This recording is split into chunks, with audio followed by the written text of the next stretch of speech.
guys, it's Jessie here from the Mental Health Society. I hope you're all doing okay and looking after yourselves as we continue this journey on this rather difficult time during the pandemic. Please stay safe and look after yourselves as best you can. This week on MHS Live, myself and my wonderful Vice President Shauna are interviewing an old friend, Mike Edgar, the Student Union Society Officer of IT Tralee. He's going to show us a bit about how joining a society or running a society can have such a positive impact on your mental health and really change your college experience. I hope you guys enjoy. Bye. What would you say to a student who might be a bit scared to join a society for different reasons? I was terrified starting societies. I didn't know what to expect. These were all people I didn't know, but it's definitely worth it. You make some amazing friends through societies. Friends that are probably going to last your entire life. And if I had the chance to go back and start again in first year, I definitely would, just for the societies.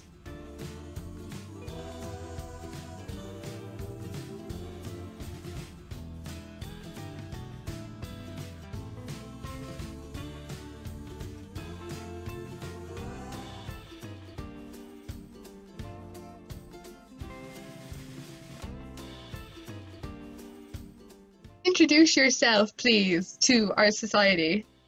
Sure. My name's Mike Edgar. I'm a final year computing with games development student in IT Tralee. I'm the Students Union Societies Officer, and I'm also a volunteer with Jigsaw and Spunout.e. Where are you from? Oh yeah, Kerry, here in Tralee. Ah, handy. Yeah. Lovely. And Yeah. what's a fun fact about you? Oh god, there's so many. I have about 6 million different hobbies. Oh wow. Yeah, around me in my room, I've got those like clotheslines that people like put photos on, like the Polaroid ones. I've got one of those filled with like different origami things I've made. I've got a guitar over there, a ukulele there. Sorry, Yes. Can you tell me about the position you have in the college? Sure. So I'm the Students Union Societies Officer. So it's a part-time officer that kind of bridges the gap between the Students Union and the societies and kind of helps out the college's societies officer as well.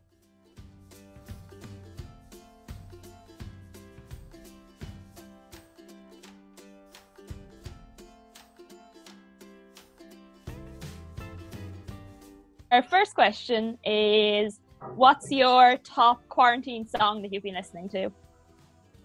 Oh, you see, that's a really hard question because like from hour to hour, my mood in music just changes completely.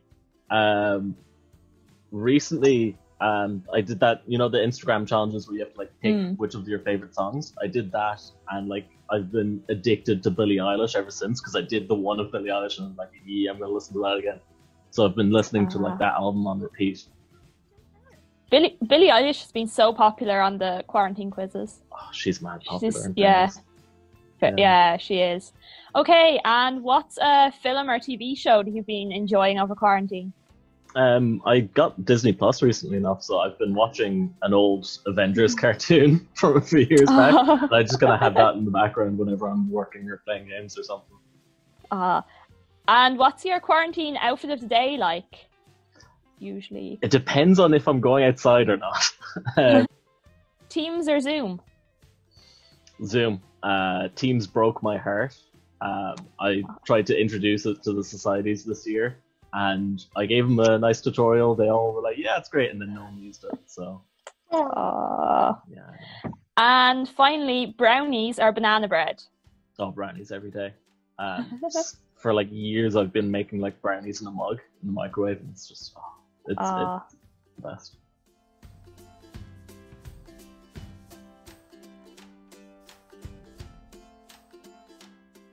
Like, what was the main society you were involved with, like, throughout your college years, if there was one? Yeah, it kind of changed each year. Like, first year, it started off with, there was the Games Dev Society, which was just us hanging around playing video games. And that kind of got me into societies itself. Like, I was like, okay, this is what they are, this is what they do, kind of thing.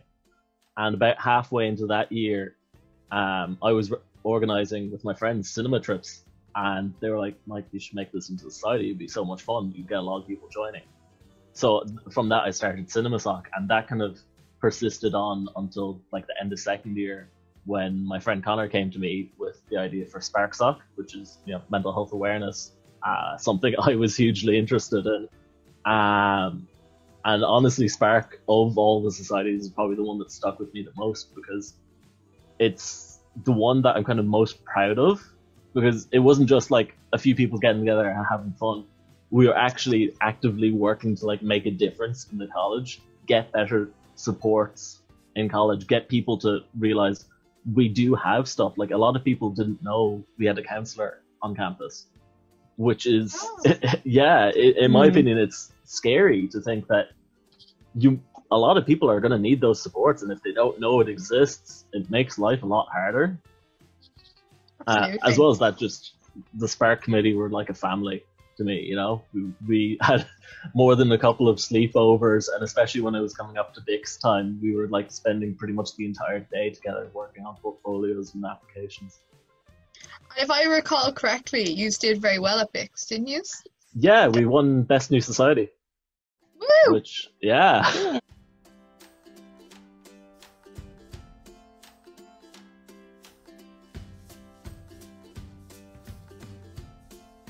Our viewers a little bit about what BICS actually is. And BICS is just kind of a time to kind of recognize the hard work that people put into the societies. It's a set of awards based in different categories for societies all across the country. You dance society, you've got fashion societies, everything. They all come together.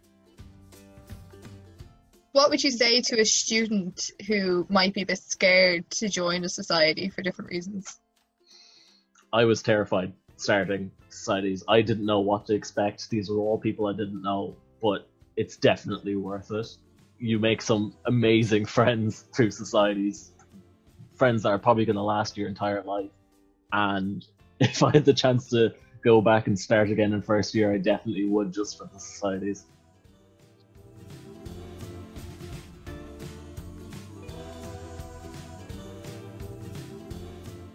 Obviously, I don't know the different procedures for all the different colleges, but I assume they're fairly much the same. The first thing you kind of have to start off with is just the idea itself. You know, you want to start a society. What society do you want to start? Preferably something that doesn't already exist. If you go in and talk to your society's officer and say, oh, I want to start a mental health society, and they turn around and say, well, we already have one, you're not going to get very far. But if you find something new and something that's going to generate a bit of interest, then just get a gang of people together who all kind of want to start that society. For Tralee, it's a minimum of 10 people you need kind of interested. And then just go to your society's officer, talk to them. They'll kind of help you out from there. There's, you know, forms and stuff to fill, but it's fairly quick. And once you get your first meeting up, you get your committee, it's kind of a snowball, and just keep going from there. What's your favourite memory overall, looking back?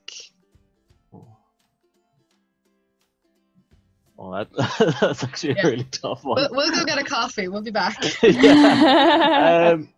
I don't know, like, some highlights that stick out to me were, like, well, every time I've gone to BICS, because, you know, you kind of go up with, especially with Tralee, we've kind of gone up with that mentality of we're all one big group. It's not like 5 or 6 separate societies. We're Tralee, we're there together, and like, it builds such a huge bond. Like, going up in the bus, we're going for the interviews, we're there, we're screaming if we lose, we're screaming if we win, we don't care, we're just there to have fun, you know? And honestly, like, just those nights were like just some of my most fun nights just in general.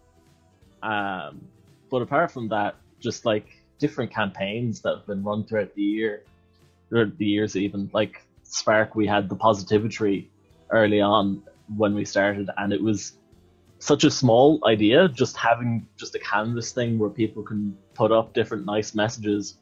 But in the space of hours, we soon were like, oh no, we're not going to have enough space for all these messages. And it was just so lovely seeing people being so positive when you get this kind of idea that people in college, or just young people in general, tend to be quite negative, but it's not always the case, you know? Absolutely.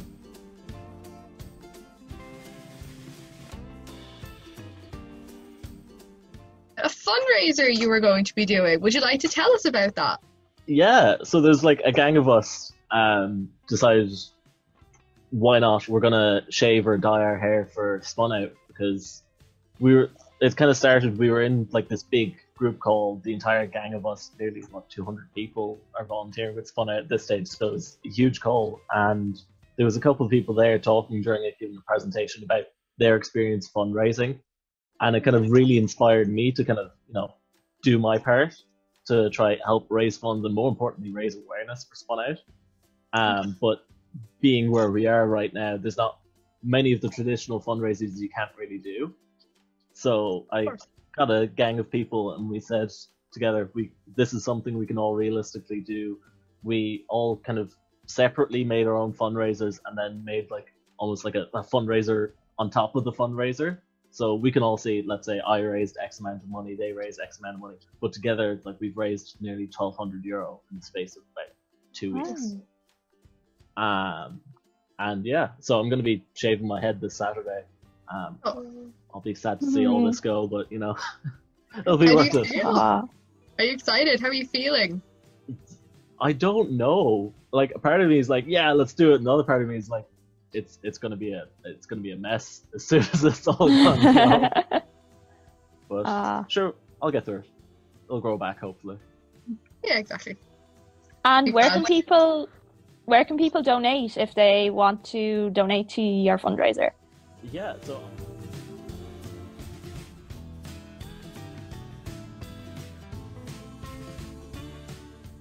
but as well as that, if you have me on social media, I'm going to be sharing it as much as possible between now and Saturday. Brilliant. What time on Saturday? To try wake up at sunrise and do that, because it'd be a nice little backdrop. But on the other hand, I'm waking up at 5 a.m. Yeah. We did that last week. We don't need to do it again this week. Yeah.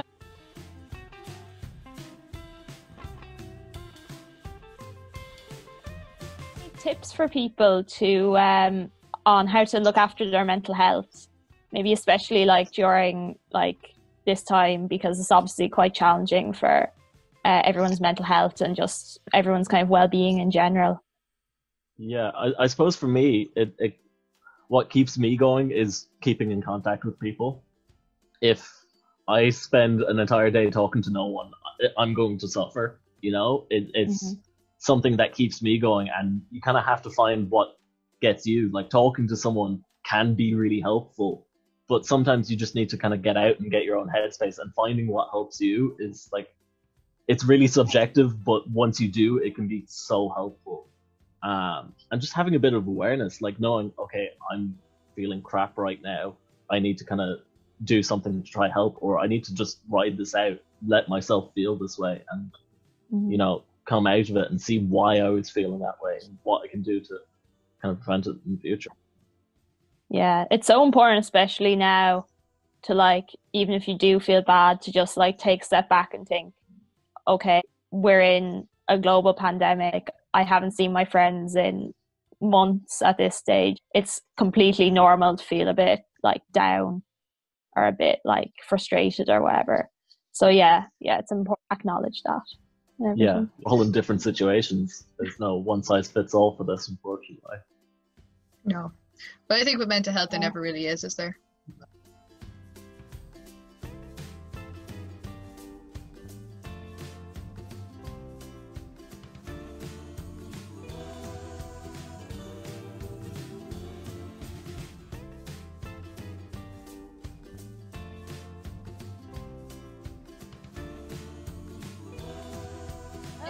If we do get shot out, thank you so much for joining us. It was a really pleasure. It was a great pleasure. You can tell I've had a lot of sugar. I'm just bouncing. Shauna, thank you for doing this so last minute as well, especially no problem. You were probably in work today and you must be exhausted. But you were fantastic. Last minute must be our what we're good at. So well done, guys. And Mike, good luck with the fundraiser.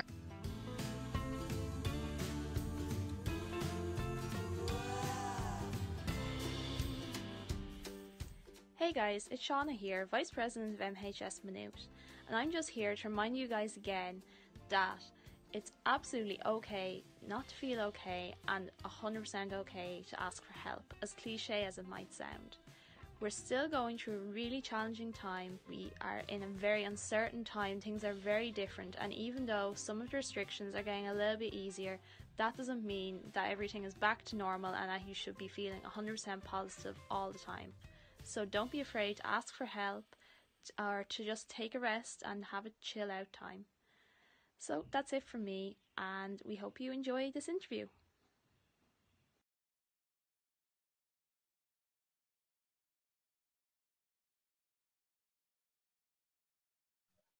I don't have many options. I have this thing.